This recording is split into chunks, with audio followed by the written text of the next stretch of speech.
Woo! What is up, everybody? Let me turn this fan down real quick. That didn't work. I am hoping to turn this into a podcast episode as well. So we're going to get straight to it. We're going to get straight to the point. I am going to post the link. If you want to come up on the screen and tell me what you believe your most expensive business expense is, feel free. If you're wrong, I'm going to kick you out. And when we find somebody who truly knows what it is, then we are going to go in depth on some things. And if we don't find somebody who knows what it is, I'm going to call somebody and have them try to help me with this. So with that said, let me get the link posted up here. I'm great, Mark. I'm doing great. Let me get the link posted up here for y'all and see what's going on. There's that. And if anybody wants to come in and tell me what they believe their most expensive business expense is, then feel free. Like I said, we'll see if anybody knows. If not, then, hey, if so, then hey.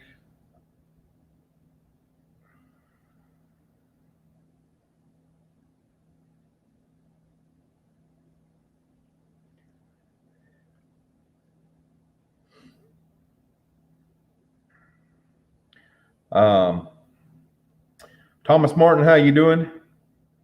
Vince, what's up, man?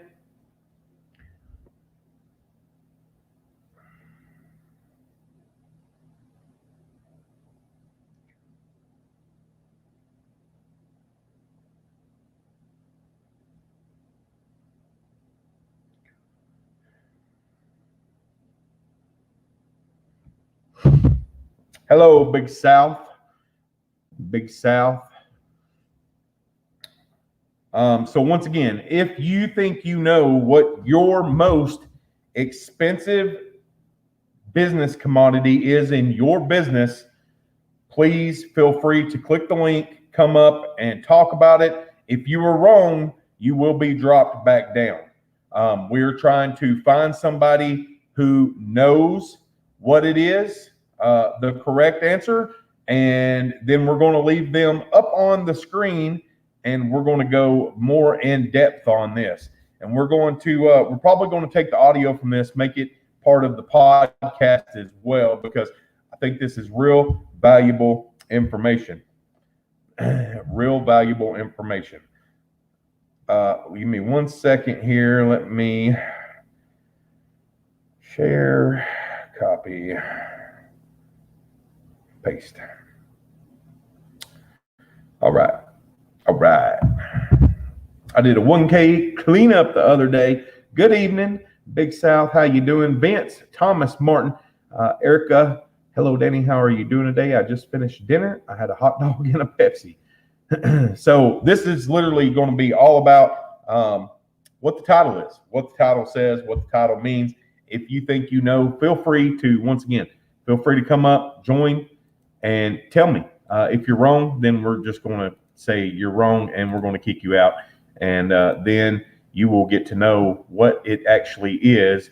If you don't get it, we're going to try to see if this guy's available to come up on the screen and talk with me about this, because I never looked at a perspective like this until this gentleman right here put it into a totally different perspective for me. And I was like, wow, I never thought about it like that. So I'm pretty stoked and pretty excited about all this. So anybody want to come up?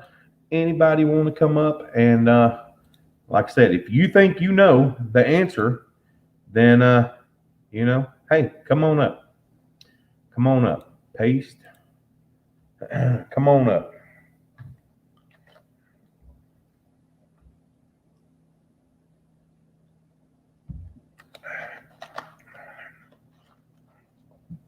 If you want to come up and talk about it, hey, come on. Come on. Let's talk about it. Let's do something that nobody else on YouTube does whatsoever. Nobody else on YouTube does. What's up, dude? Oh, what's going on, man? Do you know the answer? What's up, dude? You're echoing. Oh, what's going on, man? Do you know the answer? Well, I can't speak for everybody else, but I can speak for me. My biggest expense, and I've got tax records to prove it, my biggest expense is gas. That's what I would have thought too, but we're going to put it into a different perspective for you, man. A different perspective. That's exactly what my answer was, and totally wrong. Totally wrong. That's exactly what my answer was. Well, like I said, for my business, I've got tax records to prove it. My gas bill is my biggest expense. Well, you'll see. You'll see. We're going to put it in a totally different perspective for you, and then you'll be like, "Wow, I never thought of that." Okay, I'm ready. I'm waiting. Yeah, literally. We ain't playing no games tonight with people. I'm just going to block people. I mean, it's simple as that. Like we're not playing games tonight. It's literally just all about this. Dan, what's up? What's up, man? What's up? All right, Dan, what do you got for us? I would say your biggest expense You dropped out on us, Dan. would be your time. Okay, all right. Your time. Why do you think it would be your time? It's irreplaceable. It's irreplaceable. You can't what do you think, Big Sal? Time. Well, time is money. And if you're charging the right price, I can't speak for you guys up there, but my price, I mean, I won't even unload a piece of equipment for less than $65. Right. So would you agree that time would be your business expense there? Oh, it's an expense, but if you're charging the right amount of money, then it's not your biggest expense. Because here's the thing, time is going to roll back around. Now, I'm not trying to argue the point. Right, but time but you only get so is much time. So once time runs out, you're done. It's not like money where you can replenish. right. But gas also runs out too. You got to replenish it. Well, right, but you can replenish gas. You can't ever replenish the time you have. Oh no. Yeah, I never get back the time that I miss with my kids. I never get back the time that I miss with my wife or the dogs or the time that I don't get to go out in the woods and hunt. Any of that, it's irreplaceable when it comes to like the money, the monetary value of time. There is no monetary value of time. Right. When you really Richard, look at it. Are you available to come up? Are you busy? This guy, man, he's good when it comes to explaining things, and I mean, it just totally put a lot of stuff totally into a different perspective in my eyes, because we were talking about it, and I mean, he's like, knowing your numbers is great, and we were talking numbers, and I'm like, I know my numbers, and he's like, man, that's pretty impressive, and he asked me, what my biggest expense was, and I said, it's probably fuel, and he said, yeah, that's the answer 99% of the people give. And he said, but it's wrong. It's wrong, man. And I'm like, so he can explain it real good. I'm not good at explaining all this stuff, but it just totally put me into a totally different perspective of the way I seen things and looked at things. And we'll see if he's available to come up, if he's still in here. And so this guy's he's a truck driver, owner operator. Lots of knowledge. He did lots of big speaking, things of that. And so, yeah, we'll see if he can come up. And if he can come up, then great. We'll see if we can host 4 people on the screen. That depends on how big it is. Time is money. If you have you have customers in bank, time isn't such a big deal. Blades of grass in the house. I know, man. Look at that. Yeah, we got big time Johnny in here. Donnie up Y'all in know here. about that Johnny. A little bit further south than me. Just a little bit. Oh, there we go. There we go. All right. All right. What's up, Robert? What's going on, man? How you doing? How you doing? I'm doing well, man. I seen the big truck down in the driveway. And for y'all that don't know, Robert is a neighbor of mine, and he is a very, very intelligent person. He's retired Marines and Army. Yep. Cool. There you go. So, all right, Robert, put it into perspective for us, man. Tell us. Well, so just so everybody knows where I'm coming from. So I've done a lot of different things throughout my career in business, life, whatever you want to call it. But Danny and I were talking the other day, and I don't know how we got on the topic, but I was actually doing some spreadsheets. Mm-hmm. And you'd be surprised on how many people don't know their numbers. So I was a sales guy for many years. I've been in transportation business for over 25 years. And so your time is by far your biggest expense. I spent many years as a salesperson, many years as a sales manager. I've trained many different people, and every time I talk to people, whether it's a small group, large group, it really doesn't matter. It just I drive a semi truck now. I own my own business, and it doesn't matter. Everybody thinks that diesel fuel or tires or what is their biggest expense, but that is not the case. And I understand what the gentleman above was saying. And his gas, and listen, I totally understand that. And gas, diesel, whatever fuel, whatever you want to call it, sure, that is an expense. I do agree with you. But the other gentleman who said that time is irreplaceable is spot on. Because think about it. In your guys' line of work, you're a traveling sales guy. You just happen to cut grass along the way. And so when you go out to either, cut grass or bid loads or I'm sorry, bid properties, you have to take that time into account because you're not cutting grass. You're pricing a job hopefully you'll get, but that is still an expense. Because there's no gas. I used to be a truck driver too, and that's what you call deadheading. Okay, but deadheading is also a tremendous expense. Right. A tremendous expense. But again, it all goes back. So, and I could care less about the deadhead. And I agree with what you said. So I'm going to take that deadhead and I'm just going to include it in my price. Right. However, it's still it's a big part of my time because I could deadhead 3 or 4 hours. If I get to that load and they cancel the load on me, all I'm getting is a tonneau, right? Truck order not used. And, that $150, especially nowadays, isn't going to cover it's not going to cover my fuel. So, and I've lost a whole day of revenue. And I was explaining it to Danny the other day. In business, and I don't know if you guys do spreadsheets, none of my business, but what I would recommend is take all of your expenses, put them in a spreadsheet, and then break it down to the ridiculous, right? What do I mean by that? So you take all your expenses. Let's say you had 100 clients. Well, let's say you had $1,000 in expenses. Divide those expenses into each client, right? And in this way, one, you'll have a better idea how to price the job.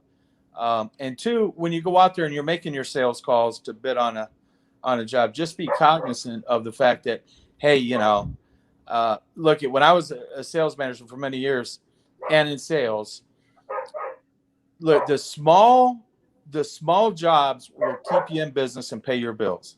The big jobs, the big sales, the big, going to get the big whales are great. but they're very few and far between. So we all want to make that big, payday. And listen, I want to do it all the time too, every day, right? So, but I would just caution everybody. The other gentleman was spot on. You can never get your time back, and everything is. And it's really hard to measure or put a price tag on time. So, for instance, in the trucking industry, I equate time to 600 miles a day, right? Now I may not drive that, right? Because I book my own load. It's my truck, my trailer. I do what I want, but it's very hard to put time or put a monetary value on time. It's next to impossible. The only thing you can do is, instead of going out and bidding one job, because if you're a sales guy, you don't go out and just run one sales call or one appointment because you hope, because hope is a terrible business plan, right? So if you're going out there hoping somebody's there, and then sure, in your line of work, maybe they want you to come over, but in sales, it's a little different. But I would say, instead of going out for one to bid on one job, bid two, right? And just schedule them a little better, because again, your time is everything, right? Can I interject real quick? They say Sure. It's proven that time is also the commodity that is most often wasted by people. Oh yeah.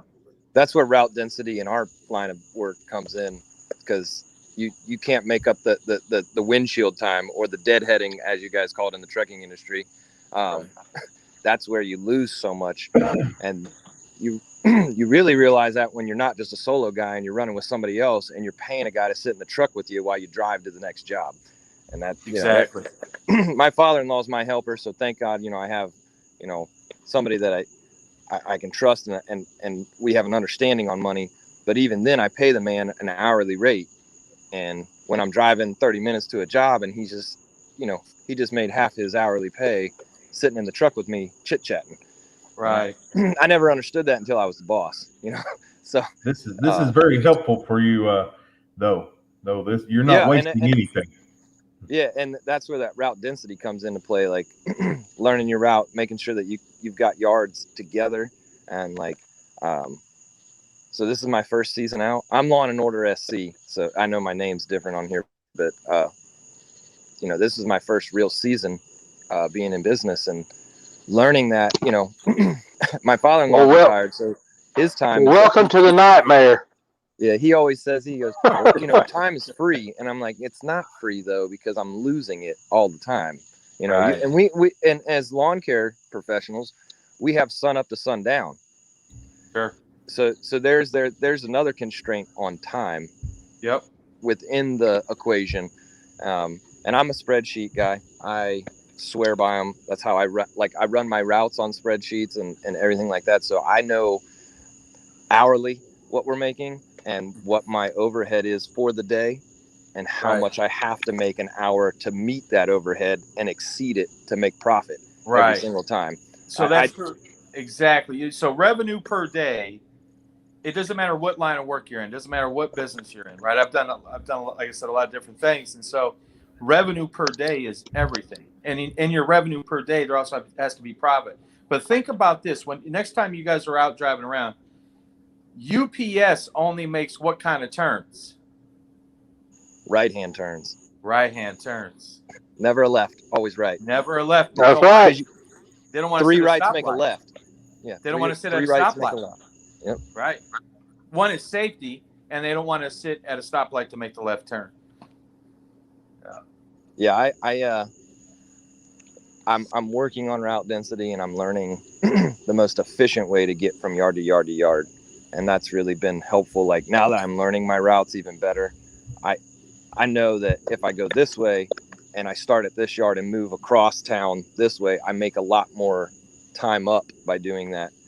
And it's one of those things that, like, as a new guy in the industry, and trying to build my business and whatnot, I watch all these guys on YouTube, and nothing against the real big boys on YouTube, but it's much nicer to come on a channel like this and see somebody that does the same thing I do the same way I do it, instead of seeing you know, and nothing, like I said, nothing against the other guys, like Brian's Lawn Care. That man makes a bunch of money. And not only does he make a bunch of money doing his business, but this YouTube thing that pays dividends, I mean, Right.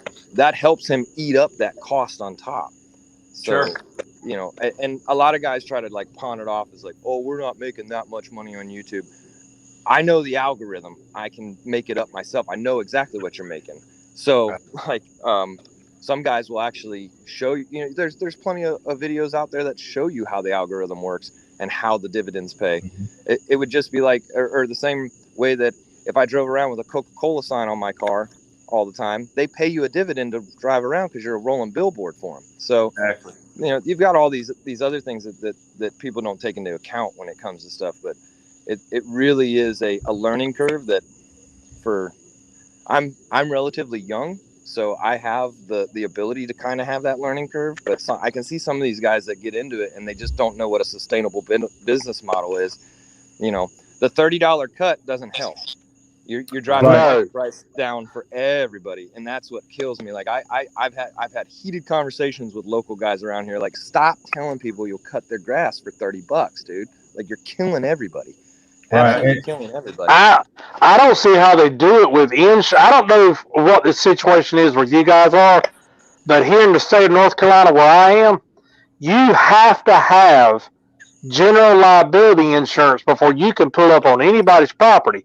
If you get caught operating on someone else's property and you don't have that, it's a $10,000 fine. Yeah. And I'm in South Carolina, so I kind of live by the same rules. I mean, yeah, right. Mitchell's in North Carolina, and I talk to him on a regular basis. I try to, at least. He's got a lot of good insight. But that man is another. He's getting a larger following on YouTube, so he's eating up his dividends on YouTube. You know, a lot of his overhead there. You know, I mean, he does really well for himself, and he works 2 jobs. I did that. I just recently quit my full-time job and went full-time with the lawn care this season. And but that was kind of a forced movement rather than a choice because of some things that went on personally with that company. But customer retention rate is another thing too that I'm still learning, and I'm trying to figure that part out too, because this is my first season as an actual business, and keeping that revenue for the next season, because we have downtime. Even in South Carolina, I've got 3 months. Do you guys have business cards? Yes. All right, so do you do anything on the business card? Do you guys put what do you put on there? On the front of mine, it's got my business name, my phone number, my email. On the back of my business card, it lists all of my services. So I'll give you guys a tip, right? This free of charge. Do yourself a favor, and on every business card in your handwriting, write "thank you." Every business card. I guarantee you, there's many studies done. And when I was in sales, and I worked for a big organization. I started off as just Joe Blow, and then, you know, anyway.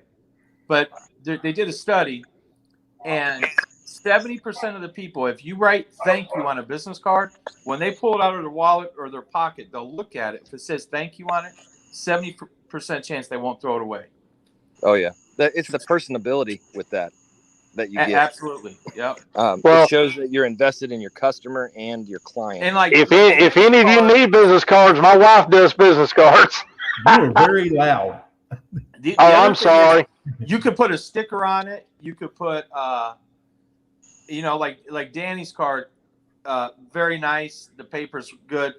If you can't write on it, you get a Sharpie and/or put a sticker on it, right? Thank you. Yeah, you didn't tell me this when I gave you a business card. Yeah, I know. It's a free tip. Danny cuts my lawn, so let me tell you, my lawn looks really good. So yeah, there's a guy in chat that said something about route density gets hard in small town areas. I am in a small town, and I have lots of competition. So to that comment, it's not impossible. It's just harder to do. And I get the hardness of it, but therein lies the time invested in yourself. When you talk about commodity as time as a commodity, this March I did 1,500 flyers with me and my father-in-law in a car, driving in neighborhoods, putting them on mailboxes. It's almost the overhead on a flyer that you print at your house is He gone. next to nothing. There you go. It helps with Right. that time. You know, like 1,500 flyers was nothing. We did that in like 3 days. So, I mean, you got to get into this is to what I good wanted to neighborhoods. get into this year was this is what I like. I like getting into things that other people don't talk about. You don't hear Keith Kalfas or Brian's Lawn Maintenance or any of these other guys talk about this. And a lot of people think just because and I was telling Robert about this the other day. I was like, a lot of people think just because I don't run crews, I don't know anything. They look down on the small guy because we're not running crews. And so they're like, and I kind of get that you want to watch people where you eventually want to be to try to get there. But a lot of these people that you're trying to watch ain't telling you anything anyway that you already don't know. Brian kind of, well, I think it was Brian. He said that the rate of return on flyers was next to nothing, and it wasn't something. A lot of guys have said it's not worth your time to go do the footwork. I also play the game of threes, and I'm a strong believer in this. If I'm cutting a yard in a neighborhood, and that's the only yard I have in that neighborhood, the 3 houses that are adjacent to it, I always leave a flyer. Don't matter how many times I've been there. I always leave a flyer. Had a video about that. Long ago. Yes, I actually picked it up from Johnny. Johnny told me, he's the one that said something about do the fly, like play the game of threes, the 3 adjacent properties. Right, because, and he said do it every week. Every week, squeaky wheel gets the grease. Well, not only that, but that's a good point, because in sales, right, and you guys are essentially, you're selling a product, right? You're selling yourself. And so there's another study done many, many years ago. And so we used to do a thing, and it was called Touch Me 5 Times, right? So it takes, just like if you're doing in-home sales, right? If you watched any sales videos or been in sales at all, you need to ask for the close 5 times. No different if you send out mailings, flyers, or you ask for referrals. And look, at the best way to get referrals typically is you guys have more opportunity for a face-to-face interaction, right? Than, let's say, a guy building a house, right? Because the guy building the house, he's building it. No one lives there, obviously. But you guys have more opportunity. And there's a difference between building a relationship and building rapport, right? So really tough when you guys first go up and you're talking to people, you're just trying to build some rapport. As time goes on, you'll build a relationship, right? Very different. Same thing on the phone. If you ever get a phone call or you're on the phone trying to maybe bid work off a referral you got, the key thing is to build rapport really quick, right? You can't build a relationship on the phone, but you'll build that relationship once you get in front of them. And I would always look, you can find out different things about each client that you have. Find out when their birthday is. Find out what their kids are doing, their sports. Send them a card. Send them a thank you. How many lawn care guys are sending thank you notes? Maybe not many, right? Personability. You got to do what others aren't willing to do. It may cost you some money, and it's going to cost you time. Yeah, stand out from the crowd, and that starting the business this year, and I'm still reading the comments, and I see that Charles said something about he did flyers last year, and he didn't get one call from them. I didn't get any calls from my flyers until about a month ago, and I did them in March. Now it's all timing, right? Yeah. It doesn't matter what line of work you're in. It doesn't matter what business you're in. Whether it's sales, whether it's lawn care, it doesn't matter. It's all timing, right? Exactly. And maybe this week it's just not a good week for them, and maybe they will throw it away, right? But if you send that out strategically 5 times, typically you'll get something, right? Yeah. And one thing we do in my business is at Christmas time, we get Christmas cards, and we make them out personally for each customer, and we either give them cookies or the tins of popcorn at Christmas time. There you go. Perfect. And that's another thing. You bring up a good point. a lot of businesses, even one-man operations, will go to a company, Kinko's, whatever, and they'll have a company print off stuff. That's not real personal, Nope. right? No. So you can go and have something printed, but then write something on that card, right? Because again, if they think that you took the time to invest in them, the chances are in sales you have a customer or you have a client, right? So Right. a customer has one product with you, okay? One product. A client has more than one. So maybe in your business, and I don't know, I'm just thinking out loud here, but maybe in your business, you're just cutting their lawn. But maybe next year they want landscaping, and or maybe they'll give you a referral. So in your spreadsheet, you could say, okay, Mr. Jones gave me a referral, or Mr. Jones gave me landscaping. Well, now that customer is now really a client, right? Because you've gotten more than just a piece of the lawn, right? So, because a customer, and remember, customers come and go. So if you're in sales, you may have a client that, or a customer that cancels, you get a chargeback. But a client, right? Typically, you'll have more than just one line of business in that house. Can I ask a question? Sure. Do you believe in, I guess, how can I put it? Okay, so a business card. Let's just use that as an example. I designed my own business card. I didn't go on Vistaprint and use that generic looking business card that everybody has. I actually paid someone on Fiverr to design a logo for me. So I have a custom logo and a custom business card that my wife designed for me. She's a graphic artist. So is my wife. So mine looks nothing like anything else that's out there, because I've seen probably 5 or 10 business cards from guys in the area, and they all look the same. It's either one or the other, like off of Vistaprints, like just one of the generic templates.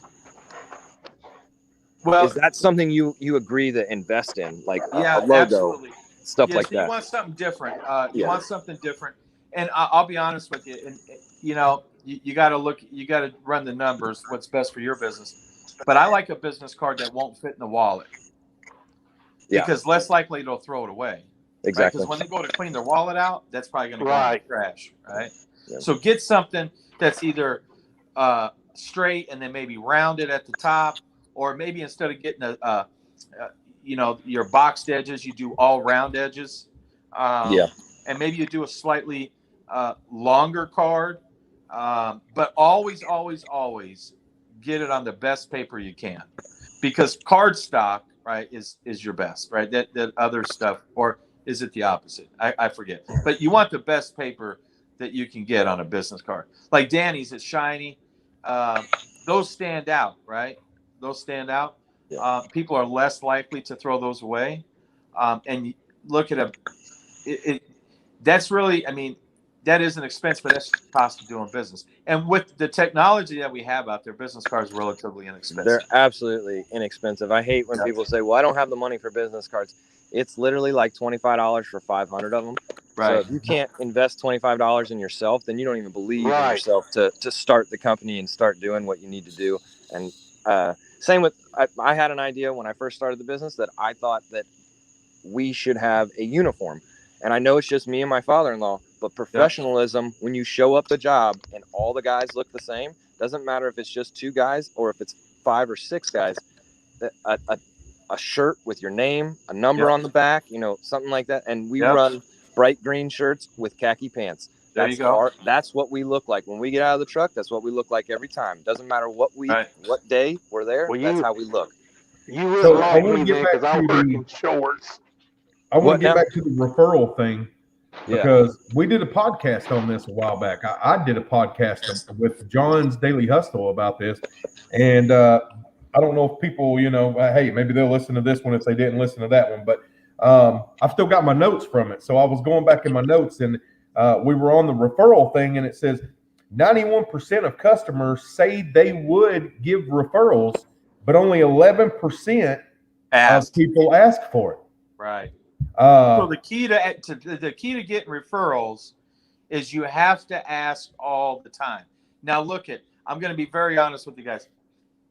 That a lot of getting referrals is sales managers, stuff, right? I'm just being honest with you. Because if it was that easy, we wouldn't have sales folks still dialing, knocking on doors, that type of thing. Getting referrals is tough, but a lot of people are just afraid. And remember, your customer, if they're only a customer, if you don't have a relationship with them, if all you have is rapport, they're going to be less likely to give you that referral. The other thing I was thinking about, and I don't know if you guys can do it or not, but why not go out and get a background check and get a little badge, right? The folks that sell those alarm systems, ADT, Vivint, all them, they all get a little background check. That's something else that you can say, hey, look, when you're bidding a job, hey, I've been cleared, I'm this, I'm that, whatever, right?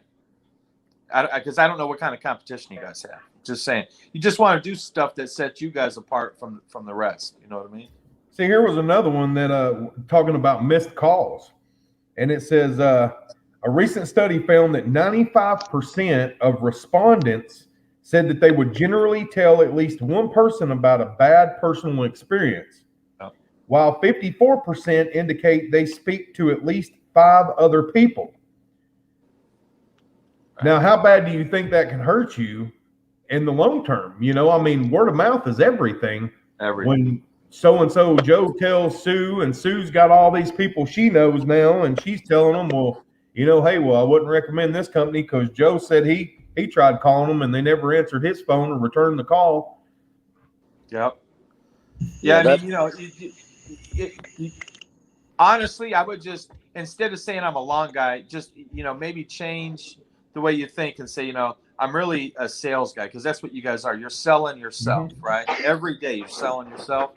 The cutting is just a byproduct of who you are and what you offer, right? But your personal service that you offer, like Danny, I mean, sure, he's my neighbor, but I can tell you, man, he's great. He's great with people. He does the job, and he has OCD, right? He wants it perfect every time. Yep. But that's what I want. There's a lot of guys like that in this industry. I mean, I don't want somebody that's just going to do it good the first time, and then when I get upset, then they'll do it, they'll do it right. But if you're not paying, because that's a pain in the neck for a customer, right? So one thing I do with my customers, and you were talking a while ago about customer retention. That's one thing I pride myself on. I've got customers, matter of fact, I was talking to one the other day. I've got customers that I've had for 19 years. There you and go. They stick. I'm sorry. I said, that's right. That's how you do it. And they stick with me because I'm dependable. Right. Their stuff don't come up missing when I leave the job. And I try to do the best job I can, but getting more to the point, when I first meet a customer, I try to, yes, time is a commodity you can't get back, but if you don't invest the time, right, you won't have the client. And I try to invest the time in basically asking open-ended questions and just letting them talk, and that allows me to know exactly what they're looking for. No, that's perfect. Absolutely. I mean, I've been doing this for 21 years, and I'm gonna be honest with you guys. I've had a lot of help. My wife is a marketing, I guess you would call it a marketing genius.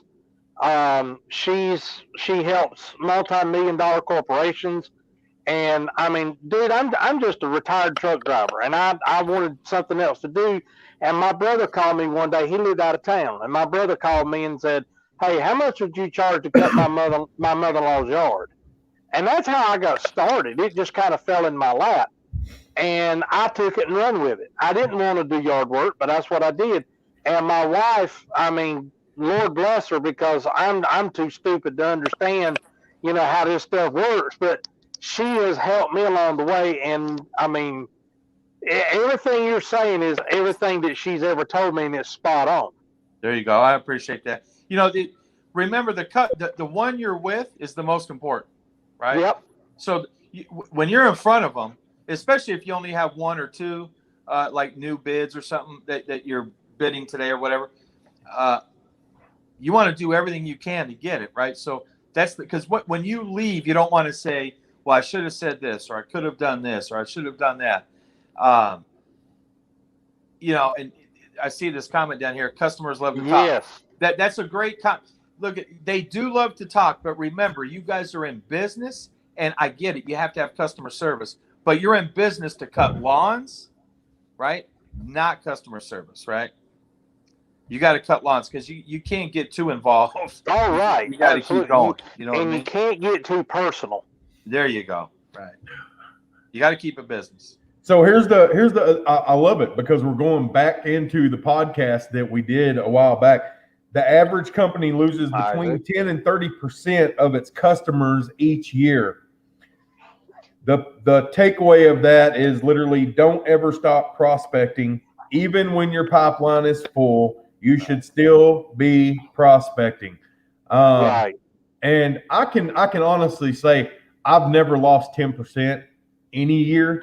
I may lose one or two, and if I do, it's usually during the year, and it's because they were renting a house and they were waiting on theirs to be built, or they moved to a different area, they sold their house.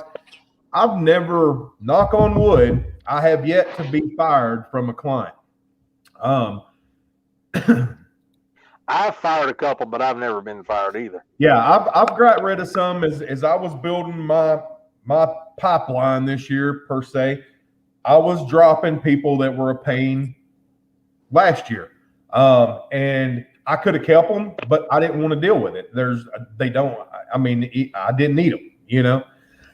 And Jason Vince wants to know, how did the stripe look on your lawn after Danny shows up? Who is that? It's Jason Vince. Oh, do I know him? No. Oh, okay. He's just making sure Danny's doing his job. That's all. He's just making sure I'm doing my job. Yeah, my front lawn, man, my front backyard looked like a golf course, so it's looking nice. What kind of grass do you have, Danny? What do you mainly cut? Crabgrass. Well, that stripe's usually pretty good most of the time.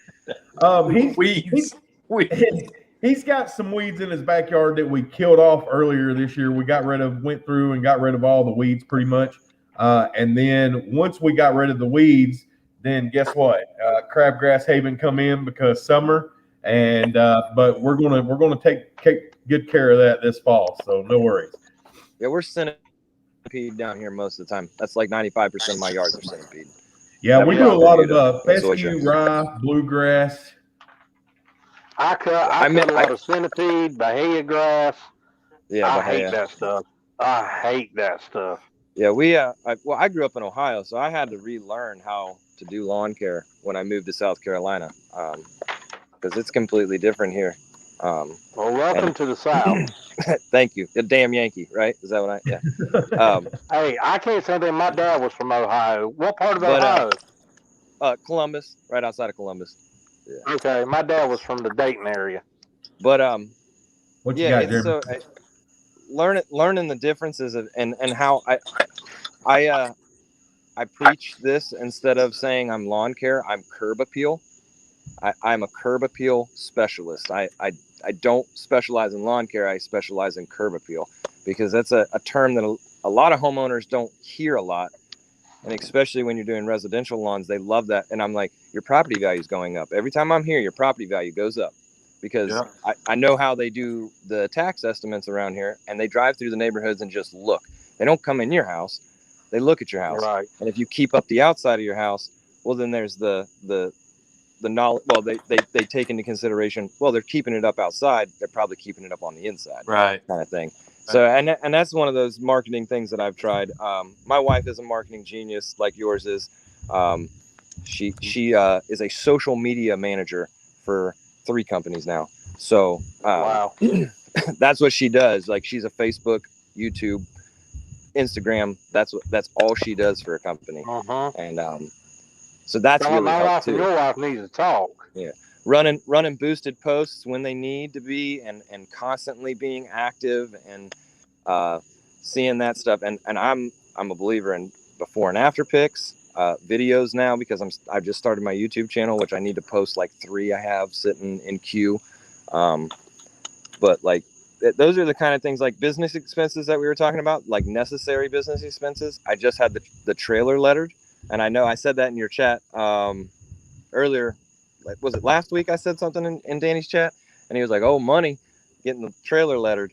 But yeah, I mean that's something. You're rolling billboard for your own company. You might as well show it off, right? So, Right. I mean, those are just kind of the things I saw, and I knew when you said what's the biggest expense for commodity in the business, I was like, it's time. And my wife was sitting there, and I was like, I'm hopping in, so I gotta say it, and I had to come up and be like, it's time, man, because I honestly didn't think anybody was going to get it, because I figured everybody was going to say fuel like I did. Gas, yeah, and that's the first thing that everybody goes to is like, oh, well, you're filling up gas every day or every other day, and you're spending $60 to $100 at the pump every single day, and I'm like, yeah, but that's not the thing that that's just money. Like, money's money, right?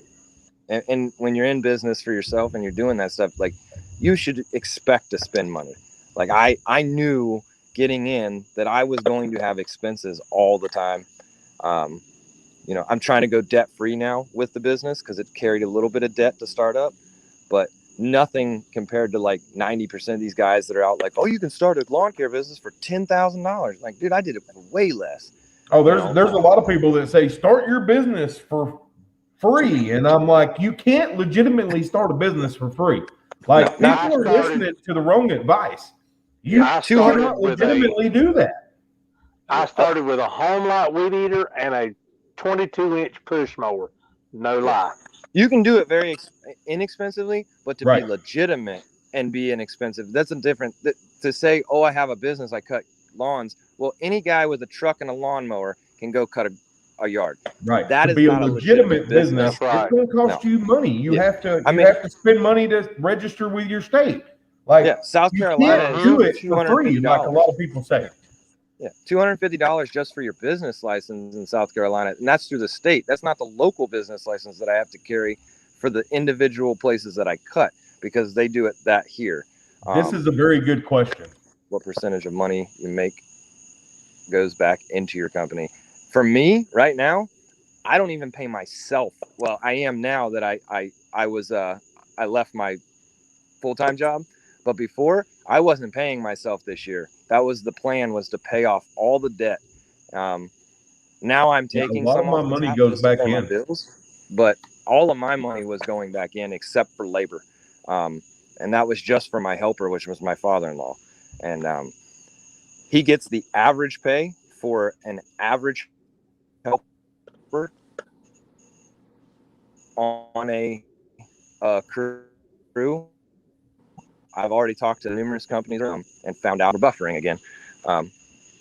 But yeah, I was investing everything back into the company. I was trying to upgrade what I needed to upgrade.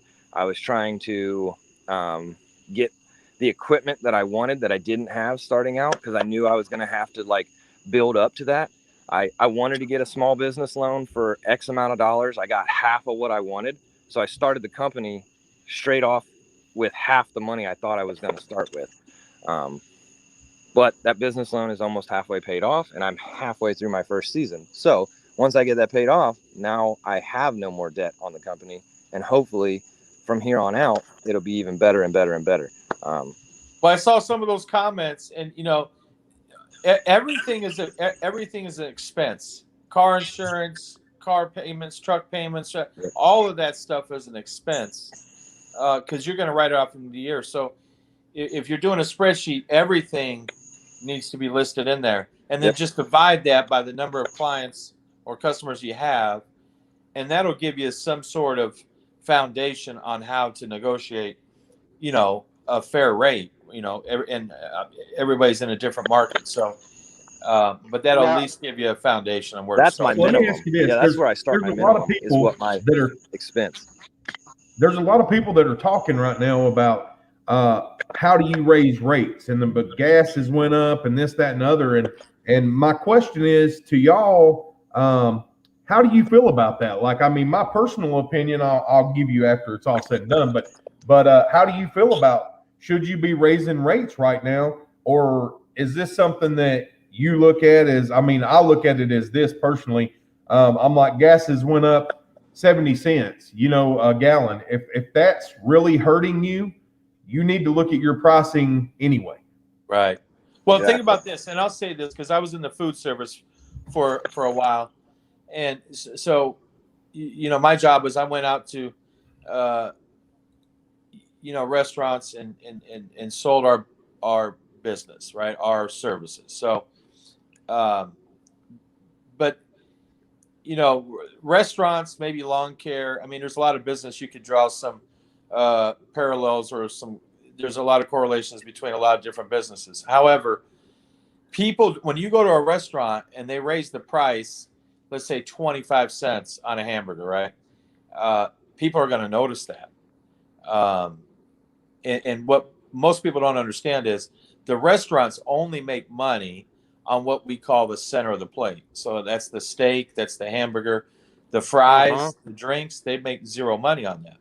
And so, and that's also where the food service companies, they make their money on the fries. On where they really make their money is on the cups, right?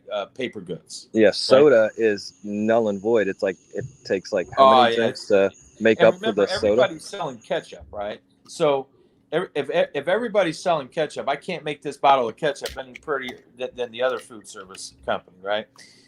I would say this: when you guys want to raise rates, and I was going to touch on this earlier. Look, you never want it, when you're negotiating a rate.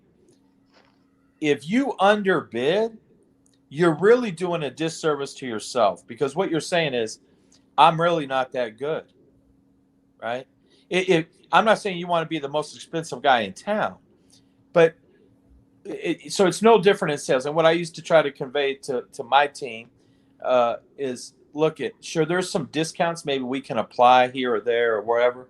But at the end of the day, if all you're doing is discounting your services, your prices, what you're saying is I'm desperate and I'm not that good. And you could keep going on and on. So if you need to raise prices, maybe not raise them with your current client base. Maybe you do. I don't know. But going forward, and that's why if you have all your numbers in a spreadsheet, everything from, a cup of coffee in the morning to, the maintenance on your equipment, to the insurance, everything, a string of weed eater string, whatever you guys call it, everything should be in there. And then, just break it down to the ridiculous. And that will, because that's really the only way. It doesn't matter what business you're in. That's the only way to know if you're actually profitable or not, right? Because just because we have money in the bank doesn't mean we're profitable, right? And cash is always king, okay? Cash is always king. In order to make it in any business, you have to have cash flow, right? So if you take COVID, a lot of people lost everything because maybe they didn't have enough savings, right? Cash is king, but they also didn't have cash flow, right? Maybe they didn't have enough credit. And I would try to run your business. I always say run a clean business. And run a clean business means just be debt-free, as close to debt-free as you can. But like Danny said, you cannot run a legitimate business that's either free or doesn't cost you money. So you're always going to be swiping the credit card or something, but you have to be disciplined enough to make sure you pay that off, because in tough times, or in your guys' case, you go through it every year because you guys have, maybe not in the South, but up here we do. We have winter, so a lot of people aren't working, and so I would just be cognizant of that, because you don't want to go broke or go out of business in your first year, right? And so just be careful of all your expenditures. And again, I can't stress enough, just because money's in the bank doesn't mean you're profitable. It just means you have cash flow. That's all it means. Okay, nothing but grass clippings. I don't have a clue what that means. if you could reword it, I guess. Well, how about this? I think So- what she means is what do you do at the end of the month to pay your gas bill? I'm assuming that's what she means. Yeah, so I would say this, and I'm going to ask a question, but I'll kind of answer it as well. So in business, there's a term, and it's called train the trainer, right? I don't know if you guys have heard that. That's what I did in my last business. So if you're going to train the trainer, you also need to train your client, right? You have to train your client. You have to train your customers. You can't drive 30 miles just to go solve maybe a leaf. I'm just thinking of something. I don't know your business. Because again, if you're going to be back out in that area tomorrow, or in a couple of days, customers may want you to come out right now, this minute, but you have to train your customers. It's important. They'll respect you, and they'll thank you for it as well. So, and also look at the better the relationship that you have with your customers or your clients, the easier it will be to add a few bucks if you need to. If gas stays as high as it is, surely they'll understand, right? But if you don't have any relationship, any foundation with your clients, that's going to be a tough conversation, right? That's going to be a very, very tough conversation. That's why only you guys know what you have with your customers. And so maybe you don't raise the prices on your current customers. Maybe you just do it going forward, right? Because remember, and I can't tell you enough, I can't stress enough, the small properties will keep you in business. It's just like small sales, whatever. We all want the big ones, but the big ones are so far and few between. So I'm trying to hit on all these as we go down here, and then move on to another one. This is one thing that Robert below me here can tell you, that in my town, route density here is it's null and void. There's no such thing, because very few people here want their yard mowed. So I literally have no choice but to drive 12 miles to my nearest city before I start getting into good route density. So depending on where you're located, you may have to travel. But I'm here to tell people that you can travel and still make money if your pricing is right. Exactly. Yeah. Geographically is different for everybody. Our yards here average. Do you price they're not real growth? close. So. I guess this is one of them questions is because I hear people talk about, if I show up and it's 6 inches or more, I'm going to charge you this. My answer to this is no, because all of my clients are weekly, except for 4 or 5 that are bi-weekly, and they're commercial properties. Well, think about this, Danny. Think about this. If you're a consumer, right? So remember, when you're talking with your customers or your clients, you're in the same boat they are, just in a different setting, right? Because you're going to go buy something or want a service. But remember, the best time or the only time that people make decisions is when the stress level is low, right? So if I'm pricing on growth, then the customer is going to be sitting there, come Thursday, if you show up Friday, well, I don't know what we're going to be charged. I'm getting tired of this. I wish I knew, right? So now you could have a tough time keeping that client because now the stress level is high. And remember, people are never going to make decisions on any level if the stress level is high, whether to have your service or to cancel you, right? I want to say you should ask questions. You should always ask questions to your client. And one of the main questions you could ask that will help you know the growth is, you automatically know the growth in your area anyway, pretty much. If you do this a lot and you've got quite a few properties, You know what properties grow and what properties don't. You know when it's in the heat of the summer, most properties start to slow down regardless. But some of the questions you could be asking these clients to figure out if you're worried about the growth of the property is one great question is, do you have a company come out and fertilize? Because more than likely, if they have a fertilization company come out and take care of stuff, it's going to grow a little bit more than most of your other properties are that don't have any fertilization. So take that into consideration. Do they have sprinklers? That's one of the other things. If they have sprinklers in their yard, it's probably gonna grow a little bit more if they're using them. Number one question I ask. I always recommend asking questions. You can always figure out somebody. You can always weed majority of these clients out that you wouldn't want anyway. Like for instance, when I get a phone call from a client and I say, well, hey, can I ask, are you looking for weekly service? And they say, oh, well, we're thinking every couple weeks. I automatically say, well, you're not the client I want. So I just let them know, I'm sorry, I don't do biweekly. If you're interested in weekly, I would be more than happy to come give you a quote. Then when I get out there, if I go give them a quote, then I start asking these other questions. Another thing I do to weed out a lot of these people, because I found in my first 2 years in business, I would get the people that say, I want weekly service. You would get out there, you would give them a price to clean their property up because it was a little tall maybe. After you cleaned it up, the next week, oh, I don't need you this week. My mower got fixed. Yep. So how I weeded that out, how I weeded this out, period, was I built my reputation of my company up.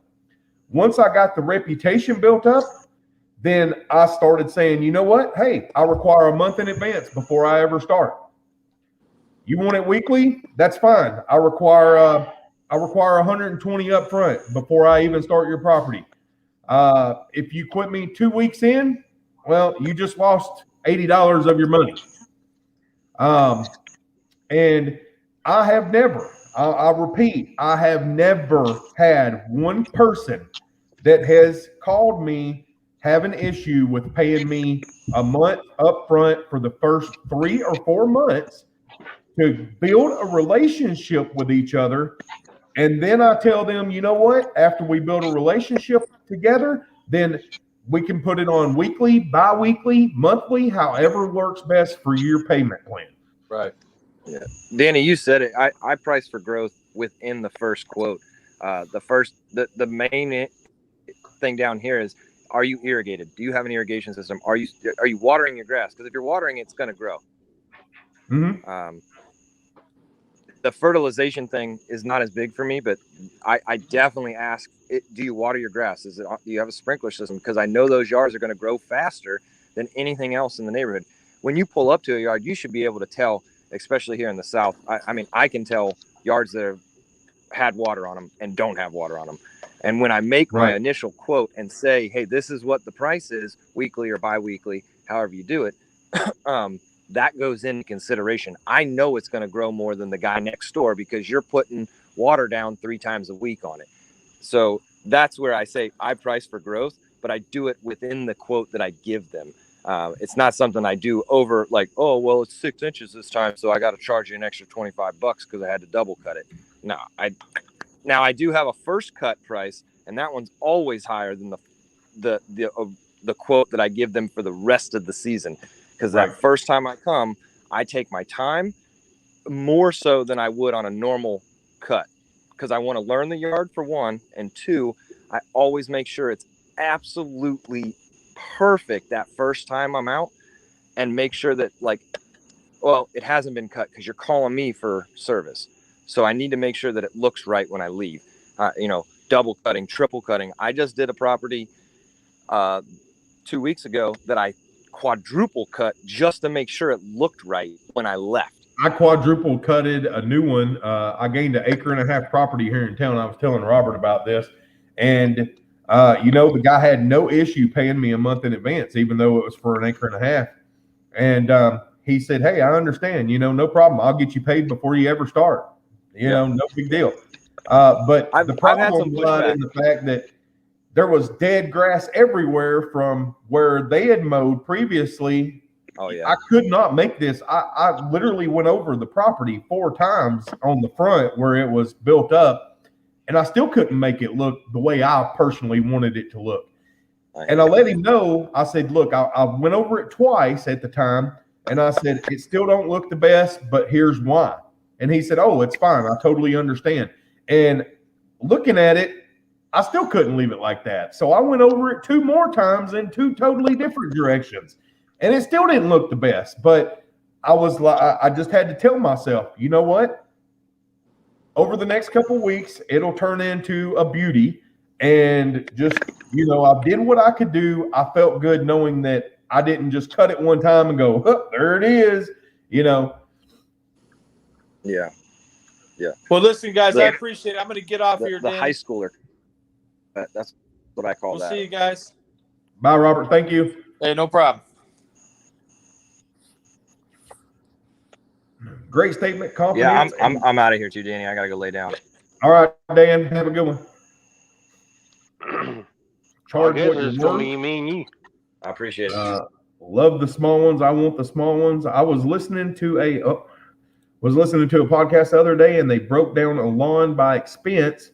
And by the time it was said and done, we make less than $20 a yard. That's true statement. Yeah, pretty much. Depending on your prices, depending on your gas of what you get. I cannot stress enough, Robert. I was telling Robert, I said, dude, I know on my grandstand, and I know on the new 37 EFI that I'm going to use about a gallon of gas per acre. I know my properties enough to know how many properties I can do on a full tank of gas. Like, these are things you should know. You should know how much gas you're wasting per acre of property. And that way you can take into your thing and go, hey, this is the gas price. This is what gas is going to cost me a week. Whatever the case may be. Know your numbers is a huge thing in any industry. Regardless of what it is, you should know your numbers.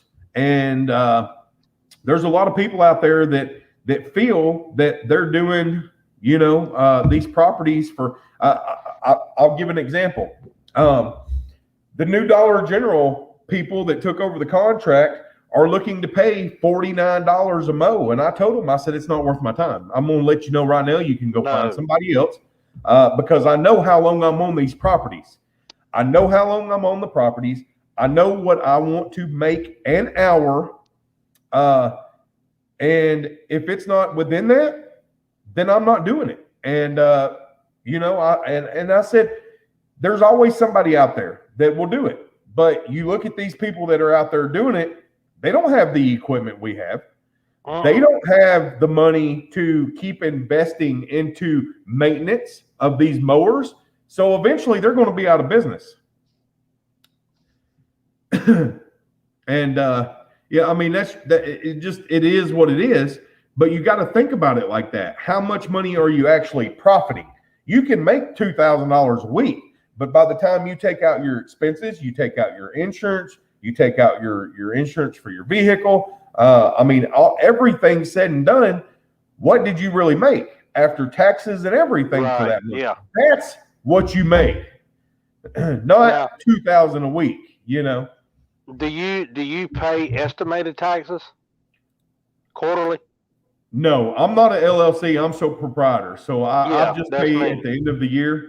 And I do a Schedule C. So yeah, well, I've got a real good CPA in my town. She does all of my stuff.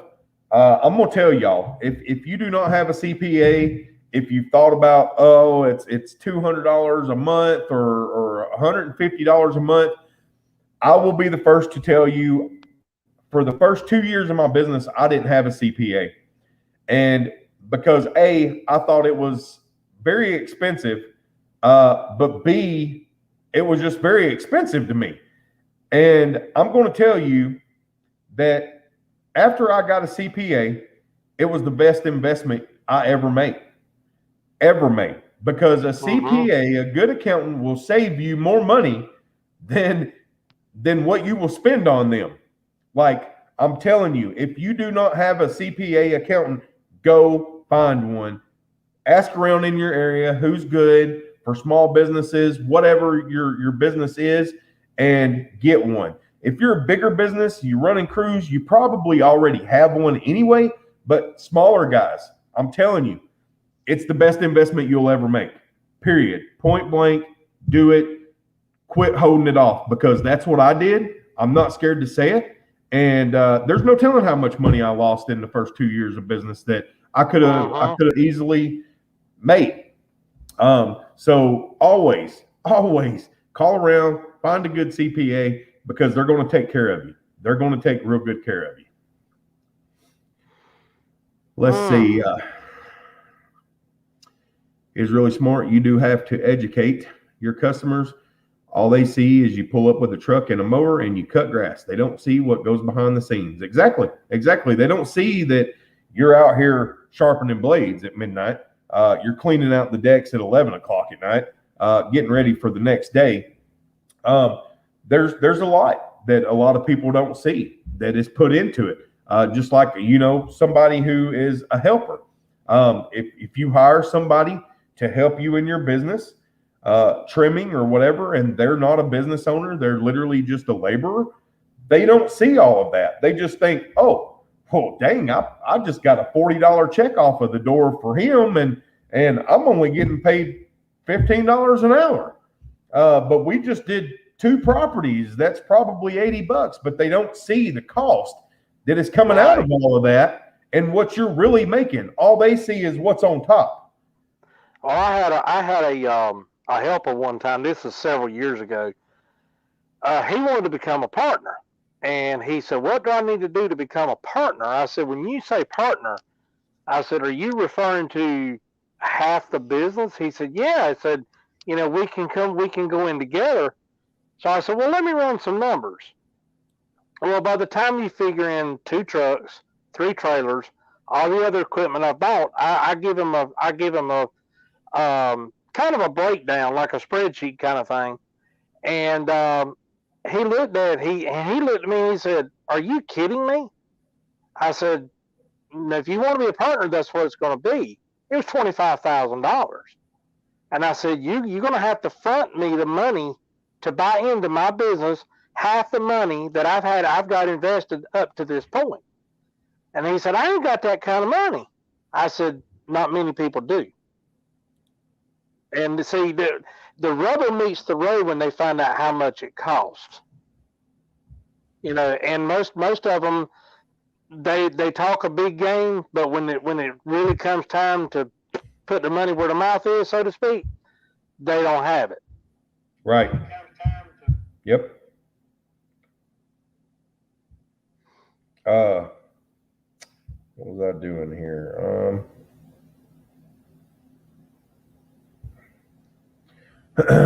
Yeah, there's so much to this that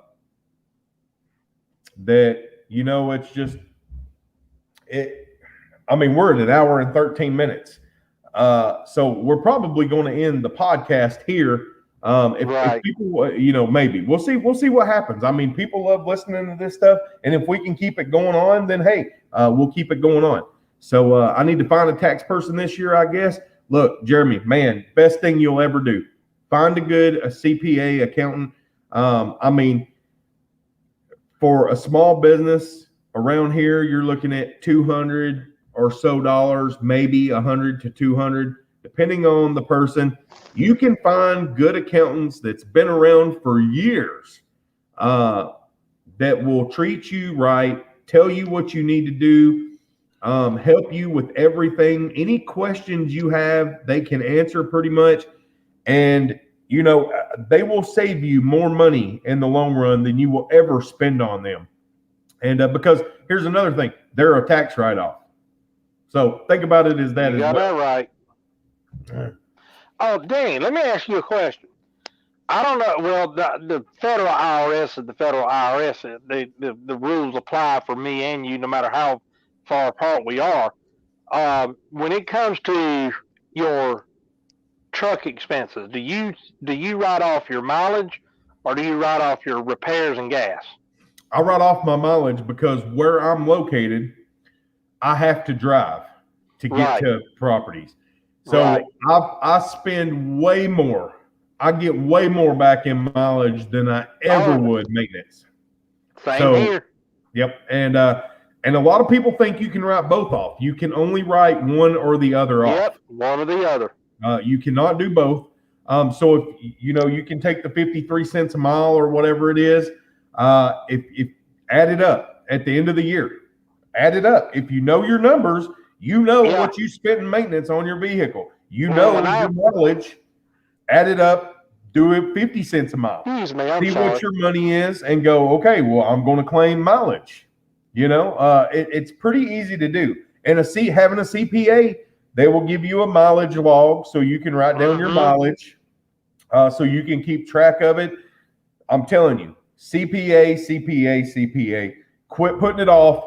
Do it today. Start calling around. Look up people in your local area, and hey, ask your friends on Facebook, your actual friends and family. Do y'all know any accountants or CPAs that can help with my small business this year? Use somebody that's something else to think about when it comes to taxes and CPAs and things like that. When you've got somebody else doing it, that's one less thing you have to stress about. Yep. And when you're in business, and especially doing this kind of work, the stress factor, I mean, I don't know how you are. I've got one customer, and I'm really considering firing her. I just did her yard yesterday, and it had the situation was we had that tropical storm come through here, and there was 6 inches of water standing in her hayfield out in her front yard. And I couldn't get in there to cut it. I mean, I could if I wanted to put that much pressure on my equipment, which I didn't. Well, it took 2 weeks for that property to dry out. And I went over there yesterday and cut it. And dude, I kid you not, it was 4 feet high. And it took me over 3 hours to cut it. But it was so piled up, and it wasn't my fault. And she sent me a message today. Is there any way you could come over here and spread this out? I don't want my grass to die. Well, it might turn slightly yellow, but it's not going to die. And that kind of stress is the stuff you need to worry about. You don't need to be worrying about what's going on with your taxes and your paperwork and your receipts and things like that. And it's worth its weight in gold. Literally, once you get a CPA, guys, take your receipts, put them in a little, they make them accordion things that you can just open up from Walmart. They're like $3. Put all your receipts in there, fold it up, put it in there. At the end of the week, take it to your CPA, say, here's my receipts for the week. They will literally do everything for you. For you. All you have to do is hand them to them in any order whatsoever. They will literally go through each one and individually put it in what it needs to go in. Receipts are heat sensitive. If you leave them in your truck for too long, they get too hot, they start to fade real quick. Yeah. So what I do, I take my ink pen and I write the date and I write what it was for and I write the amount on the top of the receipt. That way I know exactly what that receipt's for. Yeah, there's so much. And East Tennessee had a thing. You can write off a meal. Yes. Yeah. You can do that. GIE. You can write off snack food. Yep. When you go to GIE, it's a write-off. Yep. I mean, literally, there is so much stuff that you can write off that you don't know about until you get an accountant that you're just like, wow, really? I was throwing all of that away. Yeah. I mean, I don't know. I'm pretty sure you probably drink Gatorade. I drink Pedialyte. I had no idea Pedialyte was tax deductible, but it is. Charles takes Pedialyte. He brings Pedialyte and water, Gatorade, and I pack Gatorade and I pack some Mountain Dew and some Dr. Pepper because I got to have my freaking caffeine in the morning, or else I'm just done for the day. Hey, look at me. I do a white Monster Energy. It's sugar free. So yeah, I mean, I really wanted to get in here and put a different perspective in people's eyes about time, and it really was just a perspective of not only for your business but for your family. Right. Guys, time you never get back. You cannot replenish time. You never know how much time you have left. And there's a thing. Steve Jobs knew this, so we're going to get into this real fast. But I really want to go through this because I found it very interesting. I keep saying so he says, I didn't notice. So he says in his commencement address to the Stanford University class of 2005, Steve Jobs said, quote, "I have looked in the mirror every morning and asked myself, if today were the last day of my life, would I want to do what I'm about to do today? And whenever the answer has been no, for too many days in a row, I know I need to change something. Remembering that I'll be dead soon is the most important tool I've ever used to help make the big choices in life. Almost everything, all external expectations, all pride, all fear of embarrassment or failure, these things just fall in the way, in the face of death, leaving only what is truly important. Remembering that you are going to die is the best way I know to avoid the trap of thinking you have something to lose. You are already naked. There is no reason not to follow your heart." There you go. And one thing I vowed to my wife and my son. My dad was a truck driver. That's how I got into it. And my dad was never home. And I remember growing up. Do I resent him for that? No. He was trying to provide for his family. But I remember when my son was little. He's 16 now. But I remember when he was little, I made a promise to myself and I made a promise to my wife that I would not be the kind of father, the absent father that my dad was. And I've held up to that promise. I mean, I tried to, like yesterday. I worked till 5:30 yesterday.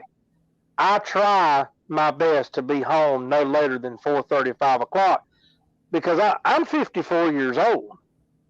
And when you get to be my age and you're out in that heat, I mean, I don't know what kind of heat and humidity you guys have up there. it was 103 today, real Phil. Yeah, okay.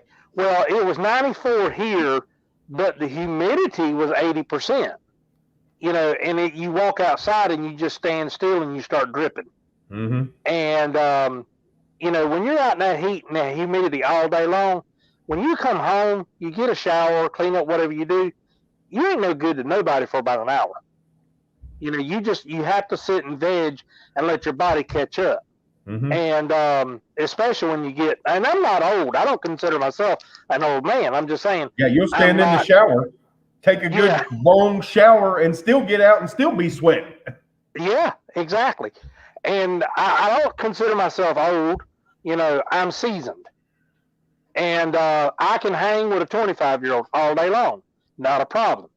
But I don't want to, like we were talking, the theme of this podcast has been time. I want to be able to give my family the same quality time that I give to my work.